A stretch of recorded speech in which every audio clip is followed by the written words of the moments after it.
Baba mwema, muumbaji wetu, tunashukuru kwa wema na ulinzi wa pekee uliotutendea na umetufikisha katika malango haya, katika nyumba hii, mahali hapa kwa ajili ya huduma za kazi ya neno lako. Jina lako na litukuzwe. Na sasa tunapohitaji kuanza hii program kwa ajili ya kufahamiana na kupeana historia, tunaomba Yesu ukatutawale, wewe ukaonekane katika huduma hii na jina lako likapate kutukuzwa. Tunashukuru kwa kuwa utatenda, tunaomba kwa jina la Yesu, amen. Amen. Karibu sana. Asante sana. Naenda kushukuru sana ili ya maswali amka baada ya kubatizwa, na kabla ya kubatizwa ni jina langu la kuzaliwa ninaitwa Makoe. Nimeitwa Makoe kabla ya kubatizwa. Asante sana. Napenda tu nieleze na nieleweke kwako na kwa wasikilizaji, watazamaji wanaonisikiliza kila mahali, ya kwamba mimi nimezaliwa katika imani ya Kikatoliki, ikiwa mama ni Mkatoliki na baba ni Mkatoliki, familia yote tukiwa Katoliki. Kwa hiyo nimezaliwa katika imani hiyo, nimekulia katika imani hiyo, na nimekuja tu kuwa Mwadventista Msabato nikiwa mtu mzima, nina mke na watoto. Mimi kutoka katika imani hii ya Kikatoliki nimetoka mwaka 1996 baada tu ya kufuatilia habari ya siku ya kusali, kwamba siku ya 7 ya juma ni lini. Baada ya kuuliza makatekista waliokuwa wakitufundisha, tulionekana sisi na rafiki yangu mmoja ambaye tulikuwa naye Katoliki huko. Baada ya kuwa tunawahoji maswali hayo, tukaonekana kana kwamba sisi ni wapinzani na tunataka kuliasi kanisa, maana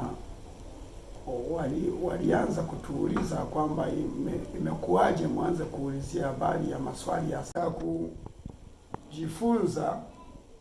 Na rafiki yangu tulikuwa tukijifunza Biblia na wote tukiwa Wakatoliki, lakini Biblia tulikuwa tukijifunza na tulikuwa tunaisoma kama tu kusoma kitabu kingine cha kawaida.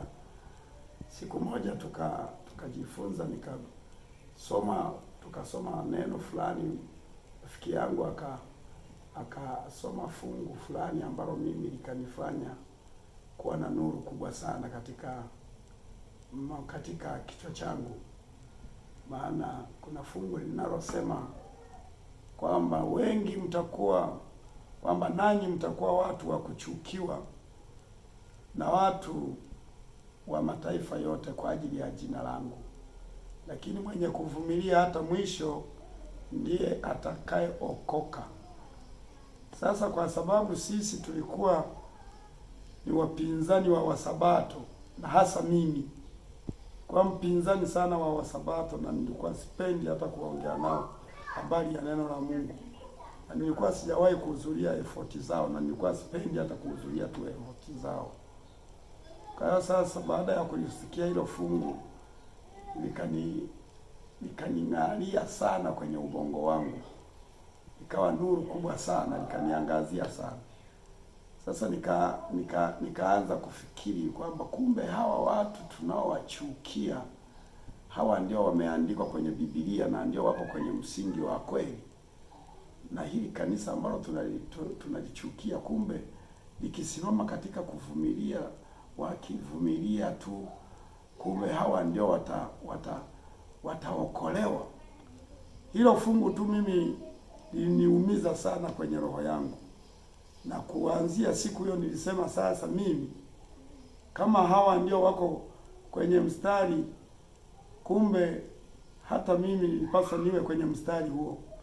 Nikaamua kuwa Msabato, tangu siku hiyo tukiwa na rafiki yangu, nikamwambia kwamba mimi sasa nimeamua niwe msabato, nikajiunge na watu hawa ili wakatuchukie pamoja na wao. Mimi nitaenda nikavumilie kama wao, hata siku ya mwisho nipate kufanyaje? Kuokolewa. Kana mimi nikaamua kuwa msabato na nimejiunga na Waadventista Sabato na kanisa hili la Waadventista Sabato kupitia fungu hiyo moja la Mathayo 10 fungu la 22.